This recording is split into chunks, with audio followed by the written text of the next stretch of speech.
Chapter 33, Babaji, the Yogi Christ of Modern India. The northern Himalaya crags near Bhadriyana are still blessed by the living presence of Babaji, Guru of Larimasha. The secluded masters retained his physical form for centuries, perhaps for millennium. The deathless Babaji is an avatara. This Sanskrit word means descent. Its roots are ava, down, and tri, to pass.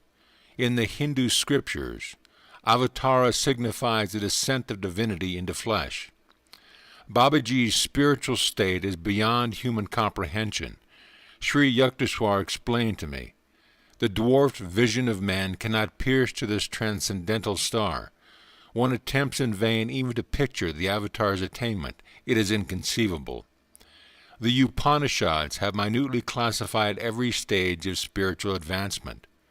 A siddha, perfected being, has progressed from the state of the jiva mukta, freed from living, to that of para mukta, supremely free, full power over death. The latter was completely escaped from the Mayak thraldom and its reincarnational round.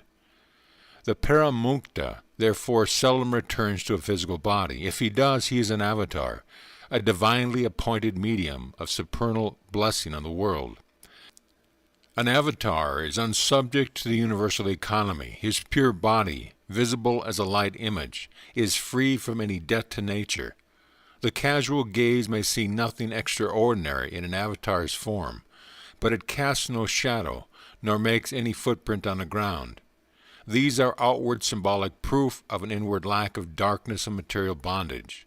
Such a God-man alone knows the truth beyond the relativities of life and death. Omar Khayyam, so grossly misunderstood, sang of this liberated man in his immortal scripture, the Rubaiyat. Ah, moon of my delight, who knows no wane, the moon of heaven is rising once again. How oft hereafter, rising, shall she look through the same garden after me in vain? The moon of delight is God, eternal Polaris, anachronous never. The moon of heaven is the outward cosmos, fettered to the law of periodic recurrence.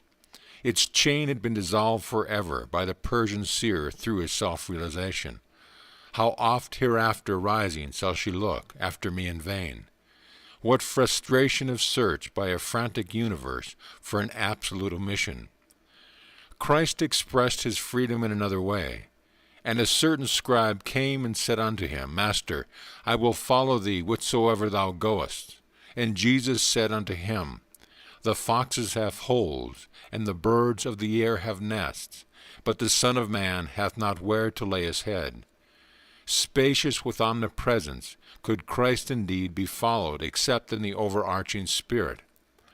Krishna, Rama, Buddha, Patanjali were among the ancient Indian avatars.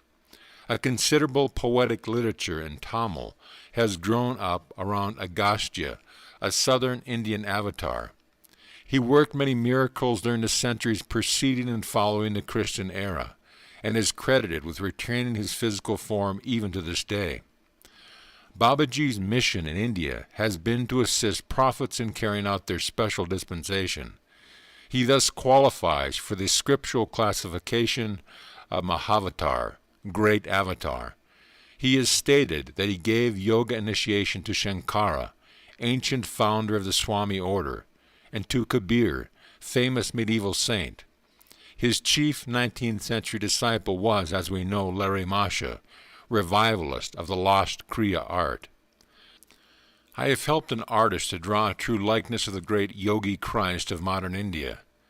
The Mahavatar is in constant communion with Christ. Together they send out vibrations of redemption and have planned the spiritual technique of salvation for this age. The work of these two fully illumined masters, one with the body and one without it, is to inspire the nations to forsake suicidal wars, race hatreds, religious sectarianism, and the boomerang evils of materialism. Babaji is well aware of the trend of modern times, especially of the influence and complexities of Western civilizations, and realizes the necessity of spreading the self-liberation of yoga equally in the West and the East. That there is no historical reference to Babaji need not surprise us. The great Guru has never openly appeared in any century. The misinterpreting glare of publicity has no place in his millennium plans. Like the Creator, the sole but silent power, Babaji works in a humble obscurity. Great prophets like Christ and Krishna come to earth for a specific and spectacular purpose. They depart as soon as it accomplished. Other avatars, like Babaji, undertake work which is concerned more with the slow evolutionary progress of man during the centuries as with one outstanding event of history. Such masters always veil themselves from the gross public gaze and have the power to become invisible at will. For this reason, and because they generally instruct their disciples to maintain silence about them, a number of towering spiritual figures remain world unknown. I give in these pages of Babaji merely a hint of his life, only a few facts which he deems it fit and helpful to be publicly imparted. No limiting facts about Babaji's family or birthplace, dear to the analyst's heart, have ever been discovered. His speech is generally in Hindi, but he converses easily in any language. He has adopted the simple name of Babaji, revered father. Other titles of respect given him by Larry Masha's disciples are Mahami Babaji Maharaj, Supreme Ecstatic Saint, Maha Yogi, Greatest of Yogis, Trambak Baba, and Shiva Baba, titles of avatars of Shiva. Does it matter that we know not the patronymic or the earth-released master? Whenever anyone utters with reverence the name of Babaji, Larry Masha said, that devotee attracts an instant spiritual blessing. The deathless Guru bears no marks of age on his body.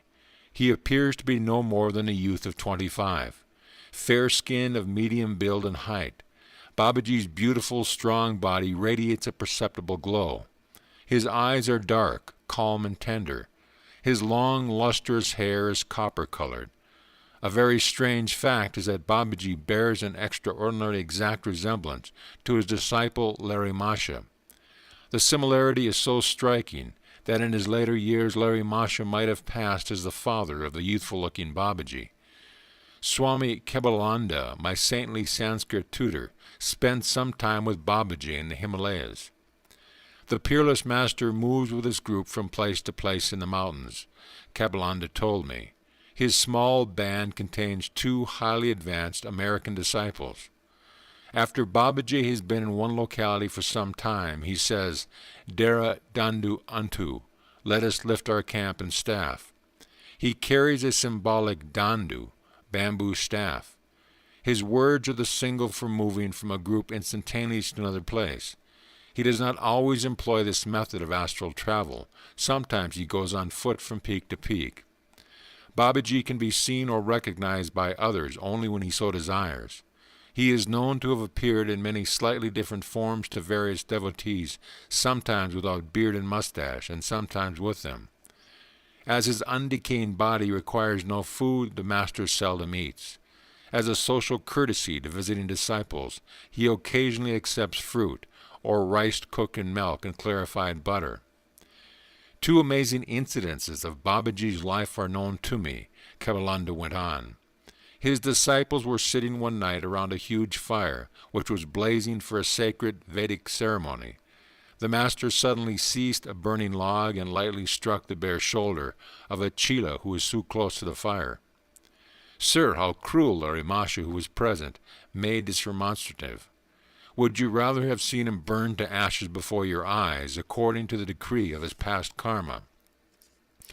With these words, Babaji placed his healing hand on the chela's disfigured shoulder.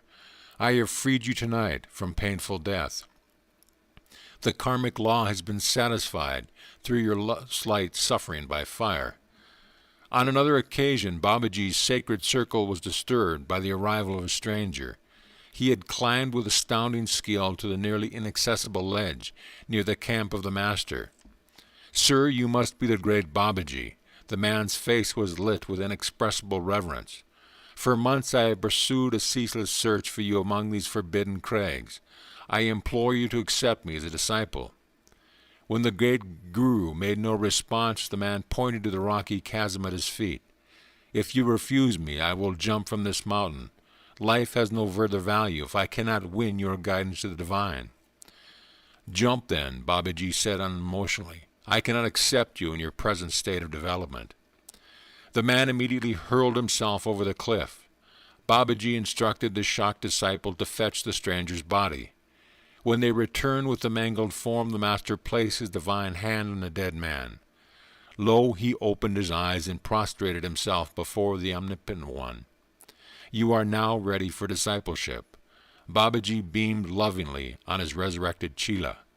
"You have courageously passed the difficult test. Death shall not touch you again. Now you are one of our immortal flock." Then he spoke his usual word of departure, "Dera Danda Uthwa." The whole group vanished from the mountain. An avatar lives in the omnipresent spirit. For him there is no distance inverse to the square. Only one reason, therefore, can motivate Babaji in maintaining his physical form from century to century: the desire to furnish humanity with a concrete example of its own possibilities. Were man never vouchsafed a glimpse of divinity in the flesh, he would remain oppressed by the heavy Mayic delusion that he cannot transcend his mortality. Jesus knew from the beginning the sequence of his life. He passed through each event not for himself, not for any karmic compulsion, but solely for the upliftment of reflective human beings. His 4 reporter disciples, Matthew, Mark, Luke, and John, recorded the ineffable drama for the benefit of a later generation. For Babaji also, there is no relativity of past, present, future. From the beginning he has known all phases of his life. Yet accommodating himself to the limited understanding of men, he has played many acts of his divine life in the presence of one or more witnesses. Thus it came about that a disciple of Larry Masha was present when Babaji deemed the time to be ripe for him to proclaim the possibility of bodily immortality. He uttered this promise before Ram Gopal Muzambur, that it might finally become known for the inspiration of other-seeking hearts. The Great One speaks their words and participates in a seemingly natural course of events, solely for the good of man, even as Christ said, "Father, I knew that thou hearest me always, but because of the people which stand by I said it, that they may believe that thou hast sent me." During my visit to Ran Bajapur with Ram Gopal, the sleepless saint, he related the wondrous story of his first meeting with Babaji. "I sometimes left my isolated cave to sit at Larry Masha's feet in Benares," Ram Gopal told me. "One midnight, as I was silently meditating in a group of his disciples, the master made a surprising request. 'Ram Gopal,' he said, 'go at once to the Dazamath bathing ghat.' I soon reached the secluded spot. The night was bright with moonlight and the glittering stars. After I had sat in patient silence for a while, my attention was drawn to a huge stone slab near my feet. It rose gradually, revealing an underground cave. As the stone remained balanced in some unknown manner, the draped form of a young and surprisingly lovely woman was levitated from the cave high into the air. Surrounded by a soft halo, she slowly descended in front of me and stood motionless, steeped in an inner state of ecstasy. She finally stirred and spoke gently. 'I am Mataji, the sister of Babaji.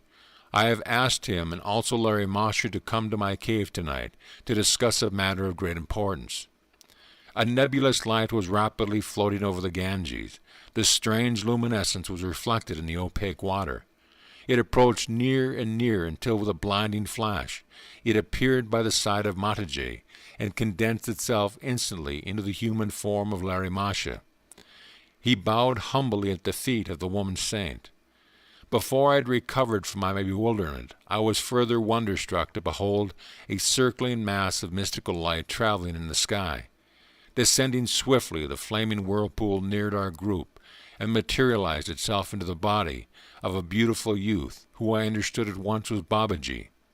He looked like Larry Masha, the only difference being that Babaji appeared much younger and had long, bright hair. Larry Masha, Mataji, and myself knelt at the Guru's feet. An ethereal sensation of beatific glory thrilled every fiber of my being as I touched his divine flesh.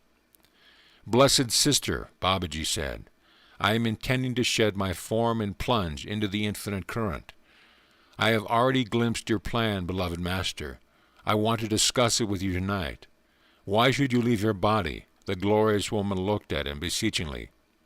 "What is the difference if I wear a visible or invisible wave on the ocean of my spirit?" Mataji replied with a quaint flash of wit, "Deathless Guru, if it makes no difference, then please do not ever relinquish your form." "Be it so," Babaji said solemnly. "I will never leave my physical body. It will always remain visible to at least a small number of people on this earth. The Lord has spoken his own wish through your lips." As I listened in awe to the conversation between these exalted beings, the great Guru turned to me with a benign gesture. "Fear not, Ram Gopal," he said. "You are blessed to be a witness at the scene of this immortal promise." As the sweet melody of Babaji's voice faded away, his form and that of Larry Masha's slowly levitated and moved back toward over the Ganges. An aureole of dazzling light templed their bodies as they vanished into the night sky. Mataji's form floated to the cave and descended. The stone slab closed of itself, as I was working on an invisible leverage. Infinitely inspired, I wended my way back to Larry Masha's place. As I bowed before him in the early dawn, my Guru smiled at me understandingly. "I am happy for you, Ram Gopal," he said. "The desire of meeting Babaji and Mataji, which you so often expressed to me, has found at last a sacred fulfillment." My fellow disciples informed me that Larry Masha had not moved from his dais since the early preceding evening. He gave a wonderful discourse on immortality after you had left for the Dazamath Ghat. One of the Chilas told me. For the first time I fully realized the truth in the scriptural verse, which state that a man of self-realization can appear at different places in 2 or more bodies at the same time. Larry Masha later explained to me many metaphysical points concerning the hidden divine plan for this earth. Ram Gopal concluded. Babaji has been chosen by God to remain in his body for the duration of this particular world cycle. Ages shall come and go, still the deathless Master, beholding the drama of the centuries, shall be present on this stage terrestrial. End of chapter.